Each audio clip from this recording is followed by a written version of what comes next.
سجل وقت يوكيسا بطرس إسلامتا بقنا توكو لقوف ستوقانغ بشريتي يسجلون على كذا ولو جلال نما توكو قوتما كريستوسي كان جو الرجال تجكل الناس لك بقنا توكو لفهمت بفنرات جتشو كنافي أتكيس برسنا كيسا وانتو دلهم كنيسان والدانسون تنقبلي هيرسي برسنا نفاكي سجل مفانا معرفة بروم سجل بقورا والدان كريستيانا ميلا لما نكسين آبتشون تندندش فلنين تنقل نموت قوتم ما كريستوس كيسا يود آبتان دوا نمقوتو يود أنقف أكالي تياسا كنافي نموت هي أجيشو والبانش سجل يعني سجل verse انتنا chapter لما فالت تنهار بيفا كمي أكسان كمان أكلتين نموت فوقني أكسان ديما نجو تقو سيدر overview سا ولو جلال لها أكتيري سا إلال وانته غرا فولا كي جدرات لان كنا ولما كدت كتابي كبرين باركم نموت هندو كريستوسي أكسان فكاتن قدوم ما كريستوسي أكسان فكاتن أتمنتين أجلات كبر ريفا ميجرون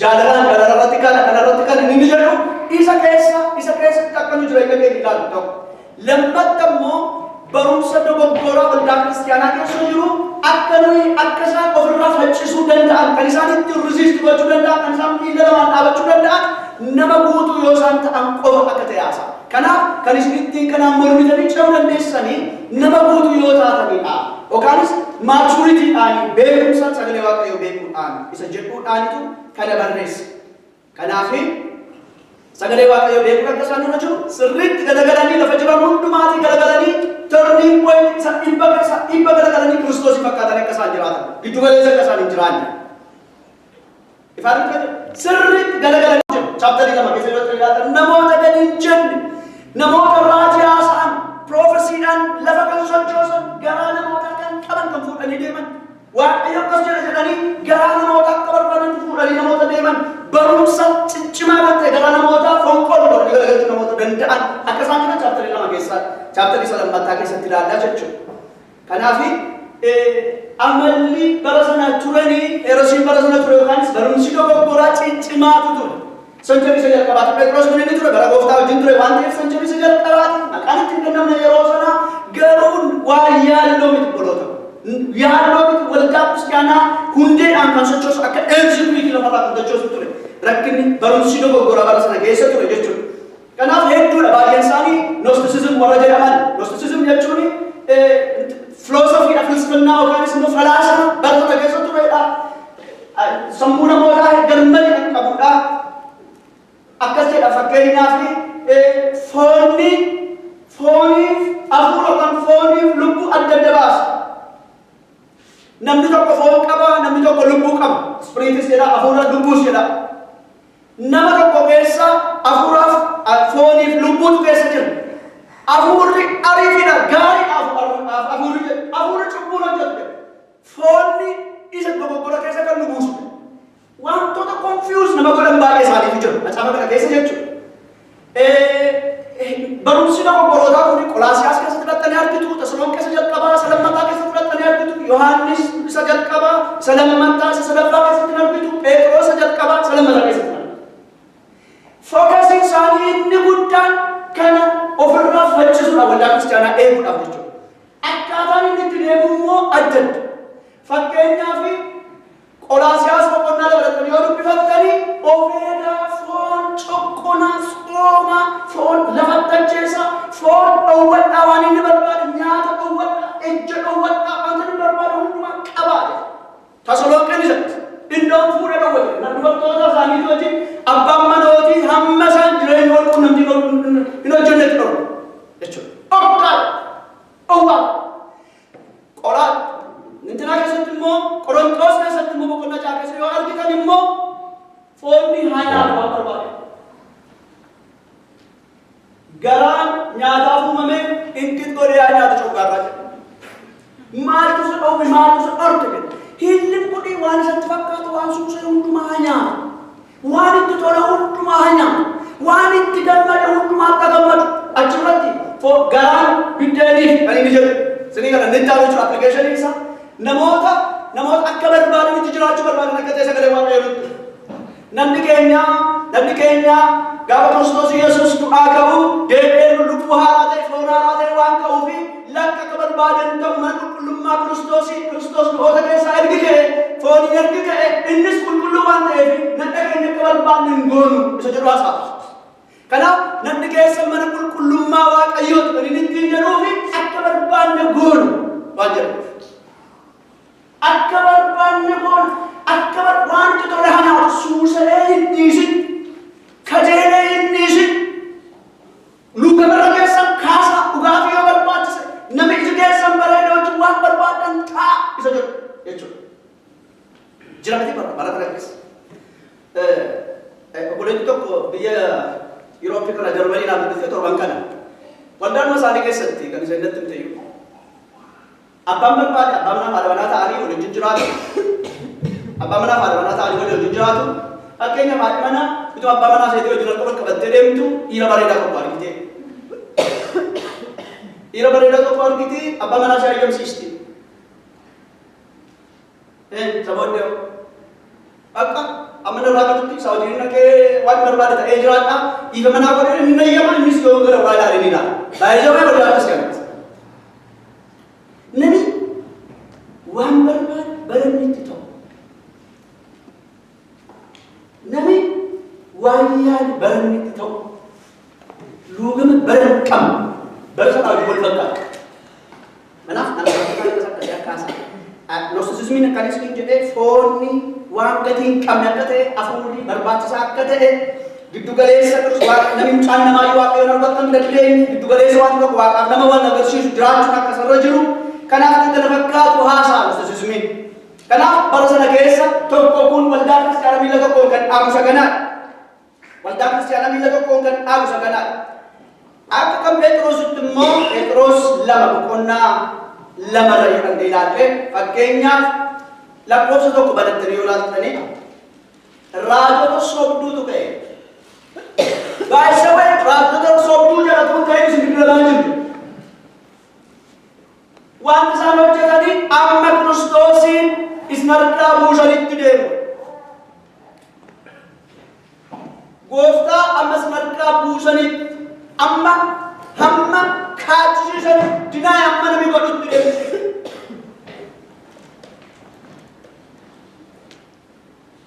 Yesuusitti amanuuni jireenya miti jedhee akka nuti dhufee hin beeku seetanni.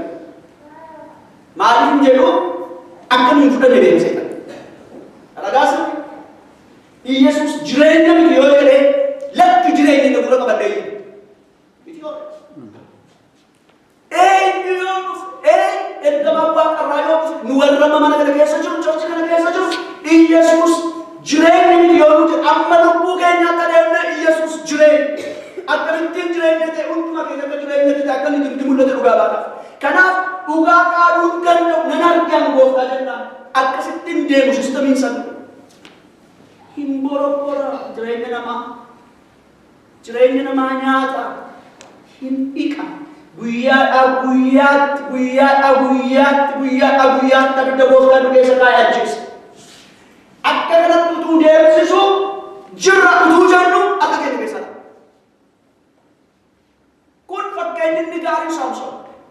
Akkamitti Saamsooniin jedhee waan isin dhibu ayyaanni irraa fudhatame ayyaanni akka irraa fudhatame nama beekne. Humni irraa fudhatame humni akka irraa fudhatame nama noormaalii ol se'e. Akkamitti beekna kana? Nagidhaa ammas. Ergi irraa haadhame ammas nagidhaa. Utuun beekin akka keenya keessaa qabna waanna sistamiin barri kun biyya lafaa keessatti seexannitti ka'ee jiru akkasitti nun kaabusu.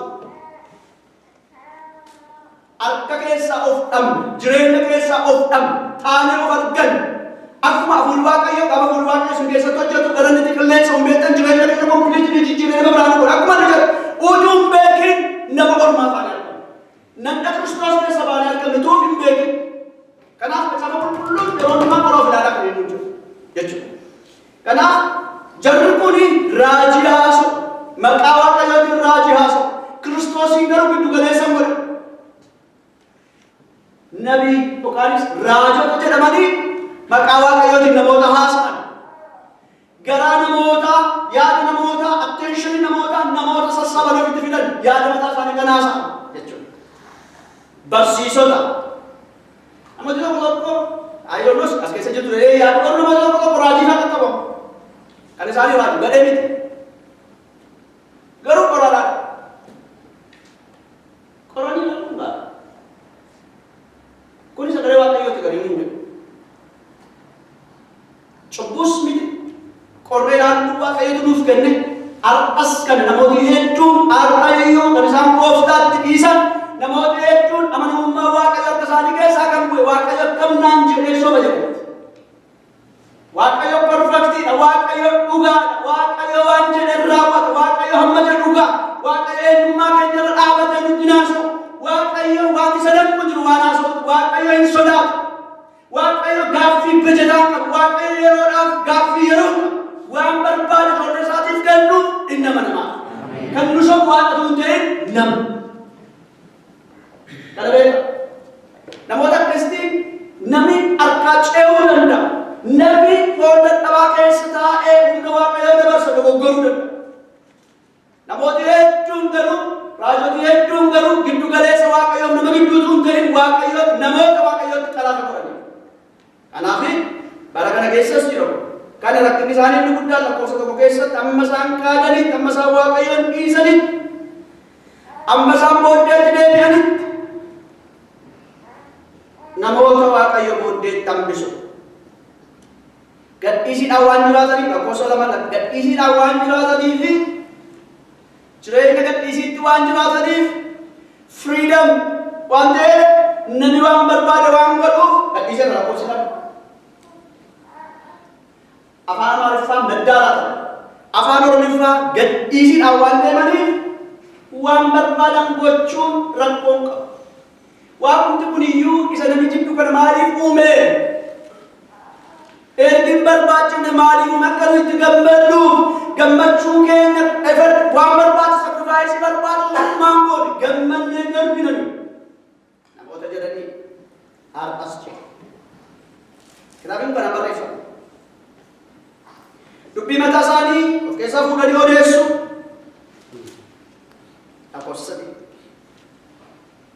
Fabriika dubbiiti bakka.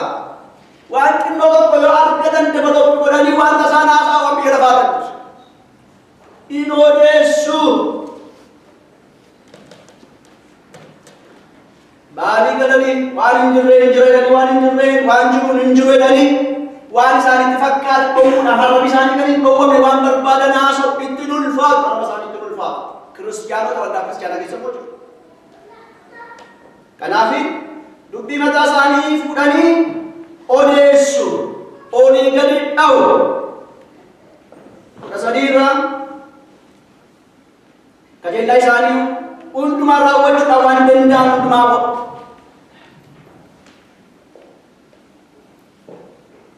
Waan garaa isaanii keessa jiraatu hundumaa godhuudhaaf waan sammuun isaanii yaade hundumaa gochuudhaaf booddeetti hin deebi'an jechuudha. Qajeelaa isaanii raawwachuudhaaf booddeetti hin deebi'an sacrifice barbaachise baasu.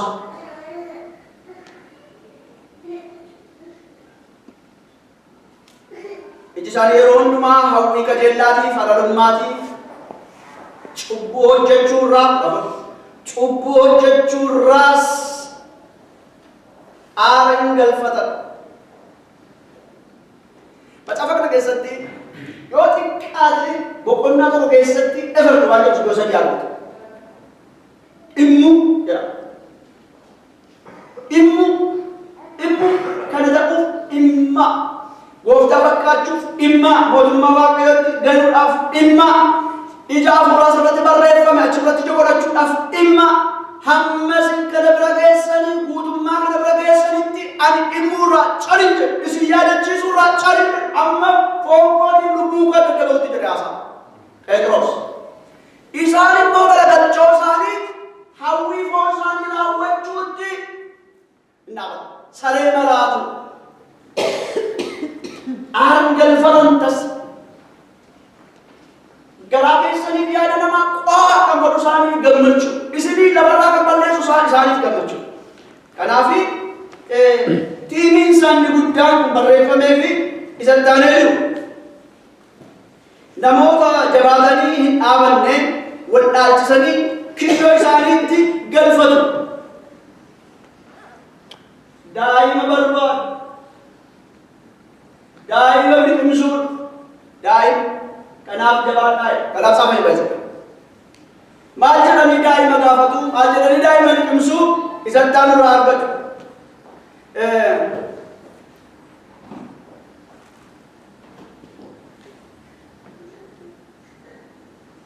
Birmadummaa isaan barbaachisaa ofii isaaniitii garuu birmadummaa cubbuuf garbummaa keessa jiru. Isinii kana birmadummaa isin barbaachisa jiru, firiidamii isin barbaachisa jiraniitu firiidamii kileemu. Kanaaf barumsa kanarraa kan ittiin ooluu danda'amu maachuriitii dhugaatti guddachuudha. Hundeen lafa qabachuudha. Jedheetu Phexros guddina barbaachisa, bilchina barbaachisa, ija hafuuraa kennuutu barbaachisa nurraa. Akka dhalannee yeroo hundumaa jiraachuun nurraa hin eegamu. Akka dhalanneetti nurra jiraachuun nurraa hin eegamu. Keessumatti lakkoofsi namaa Phexros akka haasa'utti ulfina isaatiin humna isaatiin isa nu waame Waaqayyoo kana duratti beekuudhaan wanti hundumtuu nuuf kennameera. Isa beekuu wanti nutti hafe tokko hin jiru isa bira gahuudhaaf. Kanaaf akka nyaattanii akka isatti guddattaniif niwutireeshiniin kanaan nu ga'u jira. Waaqayyo maal kana keessa nu galchee hin jedhinaa. Ofii nyaatu. Waaqayyo nama nu gochuudhaafi kan nu barbaachisu hundumaa nu kenneera. Achumarraa irratti nama nu gochuudhaafi nama isaa nu gochuudhaafi mucaakoo nama ta'e jedhaa godhu.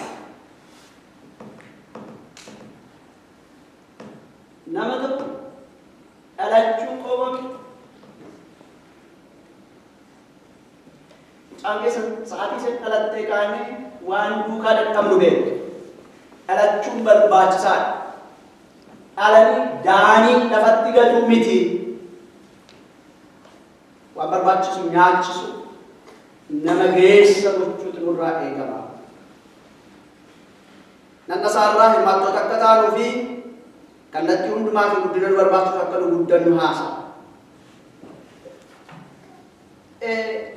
Guddina toppikiin koo irratti haasa'utti jiru bilchinaa guddinaa bilchina barbaachisu guddina barbaachisu jedhudha.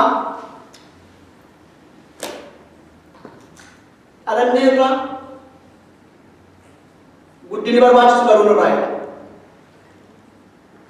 Phexros boqonnaan tokko lakkoofsi tokko hanga 15tti waan duraan dubbifanne kallattii guddinaa nu agarsiisa.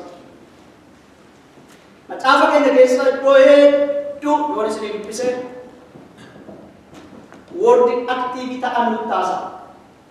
Fakkeenyaaf Ibroota boqonnaan 6 lakkoofsi 4 kanaaf kottaa dubbii waa'ee Kiristoos isa dura dhageenye sana qofaan hin teenyu jira dubbii gara biraani. Hojii Ormootaa boqonnaan 19 lakkoofsa 1 kaatanii hanga 7tti yoo dubbifattanii Phaawulos iddoo tokko ba'ee gara Efesoon isaa dhaquu argitu. Phaawulos iddoo tokko ba'ee gara Efesoon isaa dhaquu argitu. Efesooniin ga'ee discipleship yookaan bartoota tokko argata. Nagaa keessan akkam jirtu fayyadhaa jedhee dubbisa. Nagaa kana Waaqayyo jedhee dubbisu. Isin maaloo danda'an duuka buutota jedhu. Awaan nafaasa keessa bu'ee jiru itti aansee. Afur qulqulluu guutamtanitti hoo jedhe gaafa.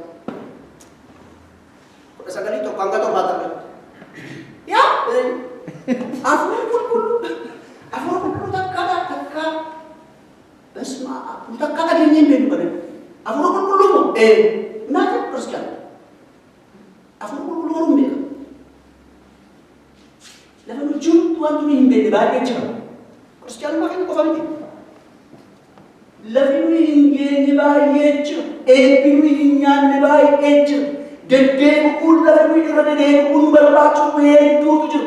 Lafa keenya hin qabanne baay'ee jira. Lafi miilli keenya irra hin jenne hedduutu jira. Sirrii galee ulfina waaqayyoo argine gana eenyummaa waaqayyoo birange wal'aan solaan jiran amma isaan rakkoo isaan inni kun hin arginu takkaan dhageenyu gani akkasii akka lallabeef akka isaan rakkoo maal godhan Yohaannis cuuphaatu cuuphees maan jedhe cuuphaa Yohaannis isa cuuphaa Yohaannis cuuphaatu jiru kiristiyaana ta'anii dheeduu walla kiristiyaana keessa galata waaqayyoo bakka isaaniif kiristiyaanummaan isa maaksumam isa kanaa jireenya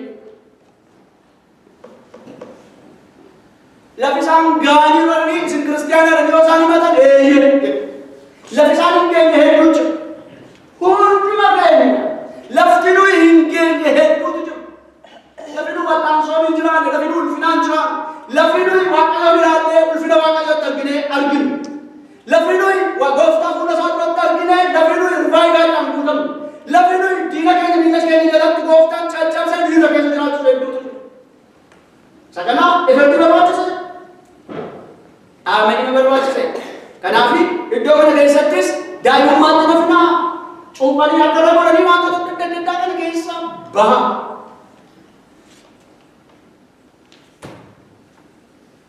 Qorontos jagaa kuna korfudidam obboloota nan akka eegamsa obboloota nan yaada keessanii warra daan ta'a malee mucoolii ta'ina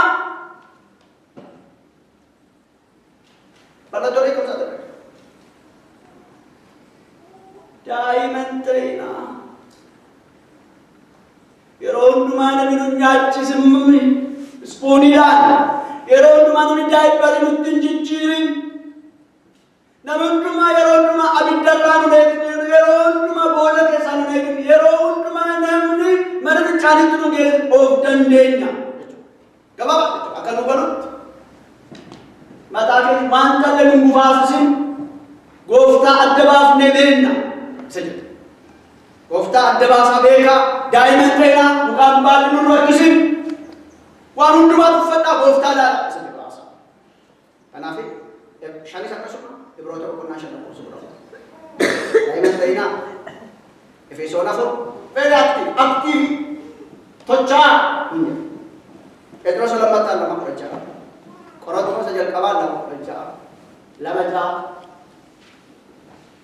addunyaa nama yuusu guddu lamaan jira waliin galtani ani kan Phaawulos ani kan Aphiloos jettu barsiisota keessanii waliirtanii church keessa teessu balbalaa waliirtu gaaraa waliirtu afaanii waliirtu iddoo teessumaatii waliirtu barsiisota keessanii waliirtu kun foormiti isin foon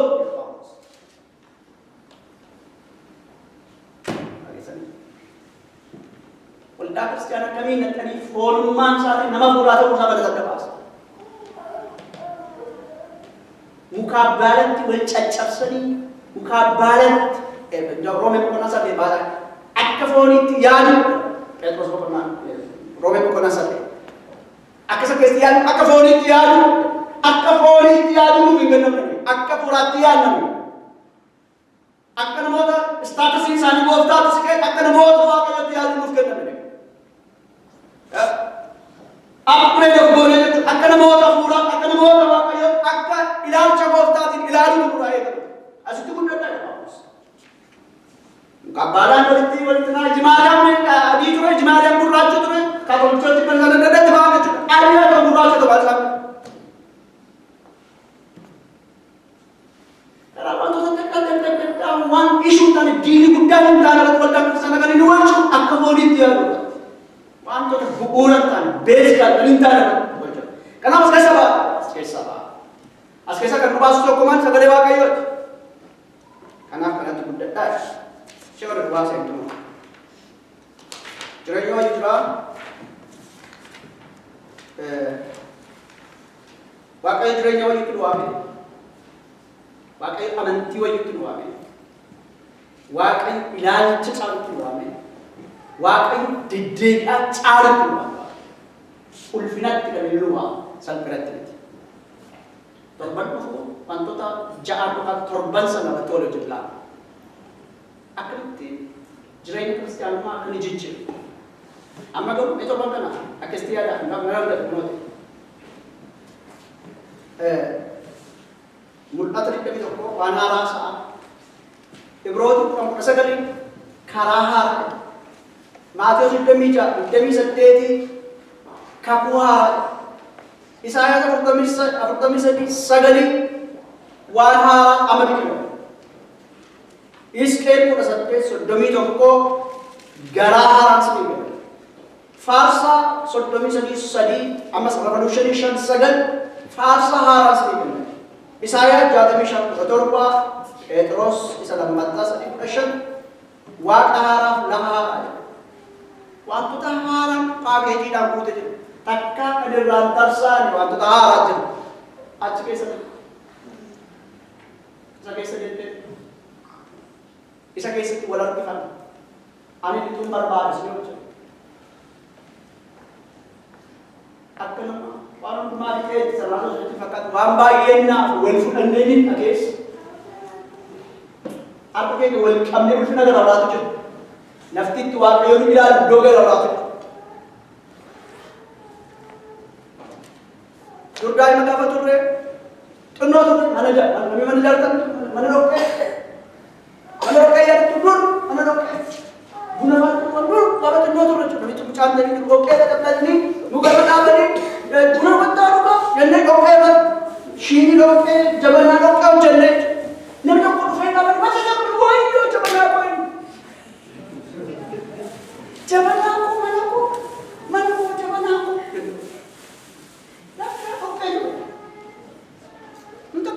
Okay. Apa kalau dia malah tu? Waktu tak kasih jual apa? Kodan apa? Kristenan apa? Kristenan jerain, Kristenan deh, Kristenan norm ini, culture ini, Kristenan jerain. Amen. Amen. Bagus na Yesus.